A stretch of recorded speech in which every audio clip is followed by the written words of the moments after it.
ज्या प्रोग्रामसाठी मी हार्वर्डमध्ये आलो होतो तो आज प्रोग्राम संपलेला आहे. स्ट्रॅटेजीज फॉर इन्क्लुझिव्ह ग्रोथ म्हणजे सर्वसमावेशक विकास.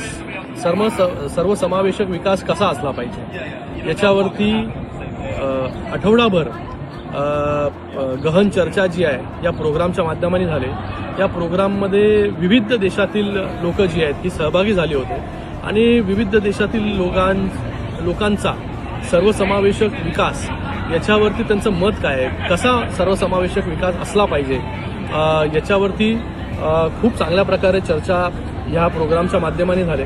जे प्रत्येक नागरिकाचा हक्क आहे ते त्याला मिळतंय का, मला वाटतं याच्यावरती एक चांगली चर्चा आणि कशा प्रकारे हे आपण अचीव करू शकतो. प्रत्येक सिटी, प्रत्येक राज्य, प्रत्येक देश हे कशा प्रकारे मिळू शकतं याच्यावरती देखील चर्चा जी आहे या हार्वर्ड केनेडी स्कूलमध्ये growth of strategies for inclusive growth या प्रोग्राममध्ये झाली. मला खूप समाधान वाटतंय की आज ह्या हार्वर्ड केनेडी स्कूलमध्ये येऊन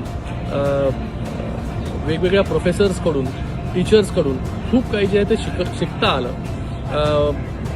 महाराष्ट्रामध्ये असेल किंवा देशामध्ये असेल, जी दरी आहे श्रीमंत आणि गरीब, ही दरी कमीत कमी कशी होईल, प्रत्येक गरीबापर्यंत त्याच्या हक्काचा अधिकार, त्याच्या हक्काच्या सोयीसुविधा या कशा प्रकारे पोहोचतील हे देखील एक लोकप्रतिनिधी म्हणून माझी जबाबदारी आहे. गेले 12 वर्ष लोकप्रतिनिधी म्हणून काम करत असताना ही दरी कमी कशी होईल, सगळ्यांपर्यंत इन्फ्रास्ट्रक्चर असेल, सगळ्यांपर्यंत रोजगार असेल, ह्या सगळ्या गोष्टी कशा पोहोचतील, प्रत्येक समाज घटक हा सर्वसमावेशक कसा होईल याच्यावरती जे आहे हे गेले 12 वर्ष जे आहे प्रामाणिक प्रयत्न करतोय. पण आज ह्या कोर्सनंतर एक वेगळी ऊर्जा असेल किंवा वेगळा अप्रोच असेल, हा अप्रोच देखील इथे शिकायला मिळाला.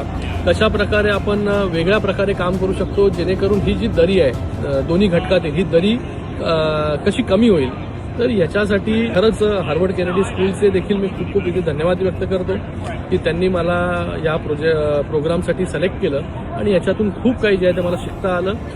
परत घरी आल्यानंतर, मुंबईमध्ये आल्यानंतर कशा प्रकारे माझा जो अनुभव आहे इकडचा त्याचा पूर्णपणे उपयोग जो आहे हा माझ्या मतदारसंघासाठी असेल किंवा महाराष्ट्रासाठी असेल, हा मी कशा प्रकारे करू शकतो याच्यासाठी देखील मी खूप उत्सुक आहे. आणि समृद्ध महाराष्ट्र ही संकल्पना तेव्हाच पूर्ण होईल जेव्हा समाजातील प्रत्येक घटकापर्यंत सर्वसमावेशक विकास जो आहे हा पोहोचेल.